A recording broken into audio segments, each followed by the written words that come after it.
बिस्मिल्लाहिर्रहमानिर्रहीम, अस्सलाम वालेकुम। मैं हूं राखिल हसन घुमन। नाजरीन, ये पाकिस्तान क्रिकेट टीम के साबिक कप्तान शुएब मलिक साहब हैं और शुएब मलिक साहब के हवाले से 2 दिन पहले ये खबर आई थी कि इनकी जनाब जो अपनी दूसरी बीवी सानिया मिर्जा थी उनके साथ इख्तलाफात हो गए हैं और बात जो है वो डिवोर्स जनाब इन दोनों के दरमियान हो चुकी है। और इसके बाद ये भी चीज सामने आई थी जब शुएब मलिक ने पोस्ट की थी कि जनाब उनकी जो तीसरी शादी है वो एक्ट्रेस सना जावेद के साथ हुई है। और फिर उसी दिन शुएब मलिक साहब ने बांग्लादेश प्रीमियर लीग के अंदर एक मैच के दौरान जनाब जब 17 रन बनाए तो उसके बाद शुएब मलिक जनाब पहले एशियन क्रिकेटर बन गए थे जिन्होंने टी20 क्रिकेट के अंदर 13,000 जो रन हैं वो स्कोर किए थे। उनसे पहले सिर्फ और सिर्फ जनाब जो यूनिवर्स बॉस क्रिस गेल हैं उन्होंने टी20 क्रिकेट में 13,000 से ज्यादा रन बनाने का जो रिकॉर्ड है वो कायम कर रखा था। और शुएब मलिक पहले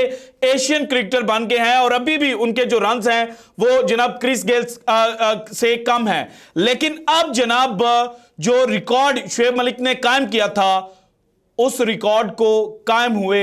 अभी जनाब 48 घंटे भी नहीं बीते कि शुएब मलिक के हवाले से एक नई कंट्रोवर्सी जो है वो पैदा हो चुकी है। और इस वक्त जनाब जो भारतीय मीडिया है अगर उसको सच माना जाए और उसकी रिपोर्ट्स को एनालाइज किया जाए तो शुएब मलिक साहब के ऊपर जनाब मैच फिक्सिंग के जो इल्जाम हैं वो भारतीय मीडिया ने लगा दिया है। शुएब मलिक साहब कहां पर मैच फिक्सिंग कर रहे थे और क्या वाकई शुएब मलिक साहब जो हैं वो मैच फिक्सिंग या स्पॉट फिक्सिंग जिस तरह से मोहम्मद आमिर, सलमान बट और मोहम्मद आसिफ ने 2010 में की थी उस तरह का जनाब कुछ सिनेरियो जो है वो डेवलप कर चुके हैं। क्योंकि जो नो बॉल जिसके बारे में इंडिकेशन दी जा रही है वो बिल्कुल उसी पैटर्न पर है जिस तरह से मोहम्मद आसिफ और मोहम्मद आमिर ने 2010 में इंग्लैंड के खिलाफ करवाई थी। सो ऑल इन ऑल आज की रिपोर्ट में शुएब मलिक के ऊपर ये जो इल्जाम लग रहे हैं इनकी जनाब जो हकीकत है वो मैंने आपके सामने रखनी है। इसके अलावा शुएब मलिक के ऊपर माजी में भी जनाब जो फिक्सिंग है उसके इल्जाम लग चुके हैं और एक मैच की पाबंदी भी शुएब मलिक के ऊपर लगी थी, पाकिस्तान क्रिकेट बोर्ड ने यह आयद की थी। वो सारी चीजें जो हैं वो भी मैंने आपके सामने रखनी है। इसके अलावा जनाब पाकिस्तान क्रिकेट टीम के साबिक कप्तान बाबर आजम साहब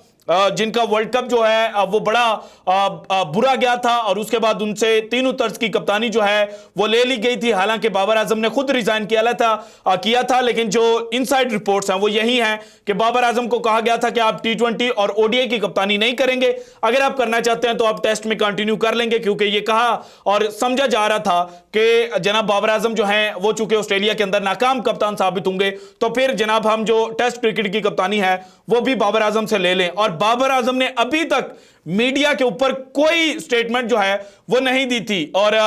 जो दौरा ऑस्ट्रेलिया था वहां पर 3 टेस्ट मैचेस उन्होंने खेले, पैचेस के अंदर वो जनाब फॉर्म में वापस आते हुए नजर आए लेकिन ओवरऑल जनाब वो कोई अच्छी इनिंग जो है वो नहीं खेल पाए थे। और उसके बाद दौरा न्यूजीलैंड पर जब पाकिस्तान टीम पहुंचती है तो मोहम्मद रिजवान और बाबर आजम की जो ओपनिंग जोड़ी है उसको तोड़कर रख दिया जाता है एक्सपेरिमेंट के नाम पर और बाबर आजम को जनाब नंबर 3 पोजीशन के ऊपर बैटिंग करवाई जाती है सिर्फ इसलिए कि बाबर आजम नंबर 3 पोजीशन के ऊपर फेल होंगे तो हम जनाब बाबर आजम को टी20 टीम से साइडलाइन कर देंगे। लेकिन बाबर आजम ने पहले 3 मैचेस के अंदर जनाब इंतहाई शानदार 50+ रन जो हैं वो स्कोर किए लेकिन पाकिस्तान वो तीनों मैचेस हार गया। और उसके बाद पाकिस्तान के जो क्रिकेट पंडित हैं वो ये कह रहे थे कि जनाब बाबर आजम मैच विनर नहीं है, बाबर आजम मैच फिनिश नहीं करता। सो आज बाबर आजम ने खामोशी से वो तमाम नाकदीन जो हैं उनके मुंह बंद करके रख दिए हैं। और आज बीपीएल के दौरान जो इनिंग बाबर आजम ने खेली और जिस तरह से जनाब उसने अपनी टीम को जितवाया तो उसके बाद जनाब पूरी दुनिया के अंदर और खास तौर पर बांग्लादेश के अंदर किंग बाबर आजम के जो नारे हैं वो लग रहे हैं। बाबर आजम के ऊपर भी आज की वीडियो में बात करेंगे।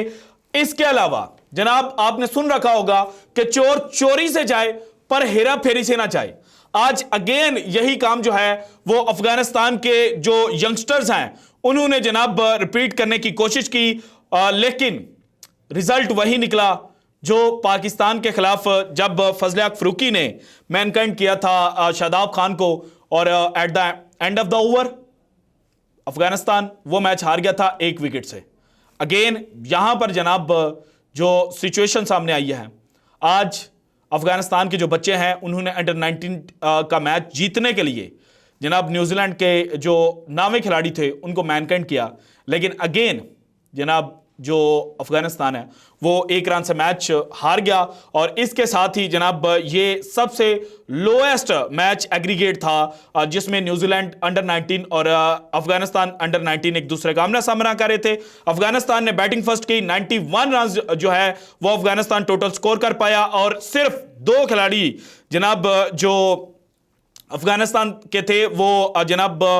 डबल फिगर्स के अंदर जा सके। 22 रन बनाए जमशेद जादरान ने और 10 रन बनाए अरब गुल ने, और इसके अलावा 17 एक्स्ट्रास जो हैं वो जनाब न्यूजीलैंड की टीम ने किए थे। सो 91 के ऊपर न्यूजीलैंड जो है उसने अफगानिस्तान को रिस्ट्रिक्ट कर लिया, और 5 विकेटें जनाब मैट रू जो हैं उन्होंने हासिल की थी न्यूजीलैंड की जानिब से। और जब जनाब अफगानिस्तान बॉलिंग के लिए आता है तो अफगानिस्तान ने भी यहां पर जनाब जो पहले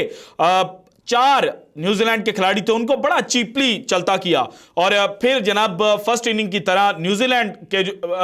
के सिर्फ 2 खिलाड़ी ही अगेन डबल फिगर के अंदर जा सके। ऑस्कर जैक्सन जो न्यूजीलैंड के कप्तान थे उन्होंने 26 रन बनाए, जबकि लचलन स्टैकपोल जो हैं उन्होंने जनाब 11 गेंदें खेलकर 12 रन बनाए थे, और 82 के ऊपर 8 जनाब न्यूजीलैंड के खिलाड़ी आउट हो चुके थे। 92 रन करना था, 2 विकेटें बाकी थी, और फिर 90 रन के ऊपर जाकर जनाब जो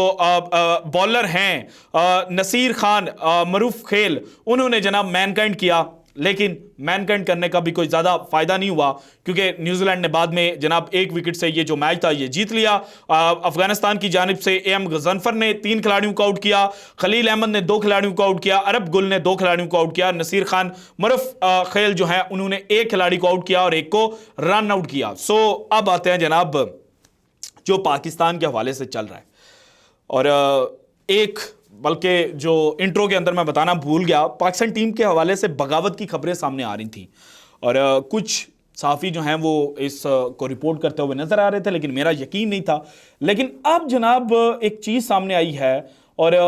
क्रिकेट पाकिस्तान जो एक्सप्रेस न्यूज़ की जनाब वेबसाइट है उन्होंने एक हेडलाइन लगाई है, उसके मुताबिक uncertain NOC policy left national cricketers distracted during New Zealand tour. जो एनओसी का इशू उठा हुआ है, अब एनओसी को इशू पे है क्या कि पिक एंड चूज हो रहा है। बांग्लादेश प्रीमियर लीग में जमान खान को नहीं खेलने दिया जाएगा, मोहम्मद हारिस को नहीं खेलने दिया जाएगा, क्योंकि वो पहले ही 2 लीग जो हैं वो एक कैलेंडर ईयर के अंदर जो 2023 से लेकर जुलाई 2023 से लेकर जून 2024 तक है उसके दौरान खेल चुके हैं। लेकिन अगर आईएल T20 जो एमिरेट्स क्रिकेट बोर्ड की लीग है उसको देखा जाए तो शादाब भी खेल चुके थे, आजम खान भी खेल चुके थे, उनको फिर भी जो एनओसी है वो जारी किया गया। सो इसी चीज को लेकर जनाब जो खिलाड़ी हैं वो न्यूजीलैंड सीरीज के ऊपर डिस्ट्रैक्टेड नजर आए, और इसके अलावा मोहम्मद हफीज जिस तरह से अपनी अथॉरिटी कायम करने की कोशिश कर रहे थे और मुख्तलिफ खिलाड़ियों के साथ मुख्तलिफ रवैये अपना रहे थे, इसकी वजह से भी कुछ खिलाड़ी जो थे वो अनकंफर्टेबल थे। जबकि यहां पर जनाब यह भी कहा गया है कि Babar Azam and Shaheen Shah Afridi had consistently advised players to concentrate on their on field performance. अब आपको पता है कि जब ये सारी बगावत की बातें चल रही थी तो उस वक्त बाबर आजम के हवाले से यह कहा जा रहा था कि सीनियर तरीन खिलाड़ी जो हैं वो जनाब मोहम्मद हफीज के साथ लड़ाई ले रहे हैं एनओसी को लेकर। लेकिन अब जो एक्सप्रेस न्यूज की खबर है उसके मुताबिक बाबर आजम और शाहीन शाह अफरीदी खिलाड़ियों को कह रहे थे कि जनाब एनओसी का इशू सॉर्ट आउट हो जाएगा, आप फिलहाल जो न्यूजीलैंड की सीरीज खेल रहे हैं इसके ऊपर फोकस रखें। इसके अलावा जनाब ये खबर भी सामने आई है कि मोहम्मद हफीज का चूंकि कॉन्ट्रैक्ट जो है वो 15 दिसंबर को खत्म हो गया था, तो 15 दिसंबर के बाद हफीज को जो डेली अलाउंस था $300 का वो भी पे नहीं किया गया। ज़का अशरफ साहब ने बड़ी कोशिश की कि जनाब पाकिस्तान की जो गवर्नमेंट है उसको राजी कर लें कि मोहम्मद हफीज़ जो है उनको 3 साल के लिए डायरेक्टर जो है वो अपॉइंट कर दिया जाए, लेकिन पाकिस्तान गवर्नमेंट जनाब इनकारी हो गई थी। सो इस वजह से हफीज़ का जो मामला है कि ड्यूरिंग न्यूजीलैंड सीरीज हफीज़ भी डिस्ट्रैक्टेड नजर आ रहे थे, अपना जो टेन्योर था उसको एंड होता देखकर। और इसके अलावा जनाब कुछ खबरें ये भी आ रही हैं कि जो पिक एंड चूज किया जा रहा है एनओसी के मामले पर, उसको लेकर कुछ खिलाड़ी जो हैं वो आइंदा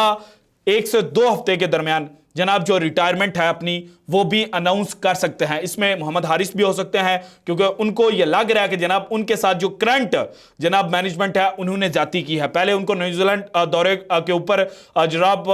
ड्रॉप किया गया और कहा गया कि हमने उनको रेस्ट दी है, और अब जनाब उनको एनओसी नहीं दिया गया। इसके अलावा कुछ खिलाड़ी ये भी गिला कर रहे हैं कि जनाब आप ये तो कहते हैं कि हमने 2 लीग्स खेल ली, लेकिन क्या हमने पूरी लीग्स खेली? हमने जनाब अगर जमान खान की बात की जाए बिग बैश लीग की, तो वहां पर सिर्फ 4 मैचेस का जो एनओसी है वो जमान खान को दिया गया था, और इसके अलावा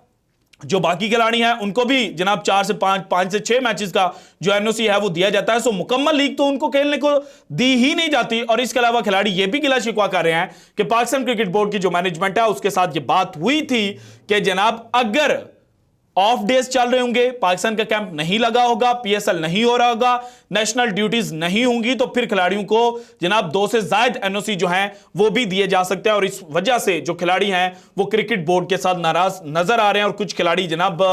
इमाद वसीम और मोहम्मद आमिर की तरह फ्रीलांसर क्रिकेटर बनने पर भी गौर जो है वो शुरू कर चुके हैं। सो किसी वक्त भी ये बम जो है वो फूट सकता है कि फलाने पाकिस्तानी खिलाड़ी ने इंटरनेशनल क्रिकेट से रिटायरमेंट अनाउंस कर दिया, हालांकि उसकी एज जो है वो अभी 23 या 24 साल थी। अब आते हैं जनाब शुएब मलिक के ऊपर, उसके बाद बाबर आजम का मुझे पता है आप देखना चाह रहे हैं, तो वो जनाब आपके सामने रखता हूं। लेकिन सबसे पहले जनाब ये तस्वीर देखें, ये मोहम्मद आमिर ने 9 बॉल की थी 2010 के अंदर, और उनका पांव जो था वो क्रीज से काफी हद तक बाहर था, और यहीं से अंदाजा लगा लिया गया था कि जनाब जो स्पॉट फिक्सिंग है वो की गई है। इसके बाद ये शुएब मलिक की एक तस्वीर है, और शुएब मलिक ने जनाब जो बीपीएल का मैच खेला है 22 जनवरी को, जो कि जनाब खुलना टाइगर्स और फॉर्चून बारिशाल के दरमियान था। चूंकि मलिक जो हैं वो बारिशाल की नुमाइंदगी कर रहे थे, तो इस मैच के चौथे जो ओवर था वो शुएब मलिक करने के लिए आए, और जो अपने ओवर की चौथी गेंद थी शुएब मलिक ने वो 9 बॉल की। उसके बाद जनाब फिर छठी बॉल जो लास्ट बॉल थी वो अगेन शुएब मलिक की तरफ से की गई, और वो 9 बॉल थी। दोबारा बॉल रिपीट हुई, दोबारा 9 बॉल की गई, और उसके ऊपर चौका भी लगा। देन जनाब फ्री हिट के ऊपर अल्टीमेटली अगेन जनाब जो शुएब मलिक का उनको छक्का लगा, और यूं एक ओवर के अंदर शुएब मलिक जो है उनको 18 रन पड़े। अब जनाब जो 3 कंसेक्यूटिव 9 बॉल्स की एक ही ओवर के अंदर, इसको लेकर जो जनाब भारतीय क्रिकेट पंडित और भारतीय मीडिया है वो ये कह रहा है कि शुएब मलिक जो है वो फिक्सिंग कर रहे थे, और ये 9 बॉल जनाब ऑर्डिनरी नहीं थी बल्कि ये एक्स्ट्रा ऑर्डिनरी थी, क्योंकि शुएब मलिक और खास तौर पर जो स्पिनर है उसका पांव इतना बाहर होता नहीं है। और ये तारीख में पहली दफा हुआ है कि एक स्पिनर ने एक ओवर के अंदर कंसेक्यूटिव 3 9 बॉल जो हैं वो की हैं, दरमियान में 5वीं बॉल को आप निकाल दें तो ये कंसेक्यूटिव ही हो जाता है। अच्छा जनाब शुएब मलिक का अगर माजी देखा जाए तो डॉन की जनाब 2011 की खबर है कि Shoaib Malik are return not so surprising, और इसके अंदर जाकर जो खबर है उसकी डिटेल्स में यह बताया गया है, cricket pundit called for his inclusion in the team for the world cup and the integrity committee met again to reassess his case, but Malik had little going his way as he failed to convince the decision makers about a 90,000 pound transaction that appeared in his bank statement। जब पाकिस्तान दौरा England के ऊपर गया हुआ था और वहां पे फिक्सिंग स्कैंडल सामने आया था, तो उसमें शुएब मलिक की भी जो स्क्रूटनी है वो की गई थी, और शुएब मलिक के अकाउंट में 90,000 पाउंड जो है वो ट्रांजैक्शन हुई थी, और शुएब मलिक उसको जस्टिफाई नहीं कर पाए थे। इसके अलावा जनाब क्रिक इन्फो की जनाब एक खबर है, ये कहते हैं Shoaib Malik given 1 test match ban. और जब पाकिस्तान का फैसल बैंक T20 होता था जिसमें शुएब मलिक सियालकोट स्टैलियंस की कप्तानी किया करते थे, तो उस वक्त जनाब सियालकोट स्टैलियन जो है वो एक मैच हारा था कराची ज़ेब्रास से, और उसकी रीजन ये थी कि जनाब जो लाहौर ईगल्स है वो जनाब टूर्नामेंट से नॉकआउट हो जाए। और जब स्क्रूटनी हुई तो शुएब मलिक जो है वो जनाब इसमें मुलव्विस पाए गए, और शुएब मलिक के ऊपर एक टेस्ट मैच का बैन जो है वो लगा था। सो इस तरह से शुएब मलिक का जो बाजी है अगर उसको देखा जाए तो हो भी सकता है, और यह भी हो सकता है कि भारतीय मीडिया जनाब जो बात है उसको एग्जैजरेट कर रहा हो। मैंने दोनों साइडों की जो तस्वीर है वो आपके सामने रख दिया, सो अब आप इसको बेहतर अंदाज से एनालाइज कर सकते हैं। अब आते हैं जनाब बाबर आजम। बाबर आजम की टीम है बीपीएल में रंगपुर राइडर्स, और एक लंबे अरसे के बाद तकरीबन 6 साल के बाद जो बाबर आजम है, ये 7 साल के बाद बाबर आजम बीपीएल खेलते हुए नजर आ रहे हैं। और जो बांग्लादेश के लोग हैं उन्होंने जिस तरह से बाबर आजम को वेलकम किया है और जिस तरह से किंग किंग के नारे लगाए थे, सो बाबर आजम के ऊपर ये डिपेंड करता था कि आज जो किंग का टैग उनको दिया जाता है उसको प्रूव करें। और आज मैच में जनाब जब सलहट स्ट्राइकर्स 120 रन के ऊपर जनाब सिर्फ 20 ओवर के अंदर 120 कर पाए और 8 खिलाड़ी उनके आउट हुए थे, तो बाद में जनाब जब रंगपुर राइडर्स जो हैं वो बैटिंग के लिए आए तो सिर्फ जनाब 39 रन के ऊपर 6 विकेटें जो हैं वो रंगपुर राइडर्स की गिर चुकी थी। और एक एंड पे बाबर आजम खड़े थे जो कि एंड को संभाल रहे थे, और दूसरे एंड पर आए अजमतुल्ला उमरज़ई। अब एक और वीडियो वायरल हो रही है जिसमें बाबर आजम अजमतुल्ला उमरज़ई को समझा रहे हैं,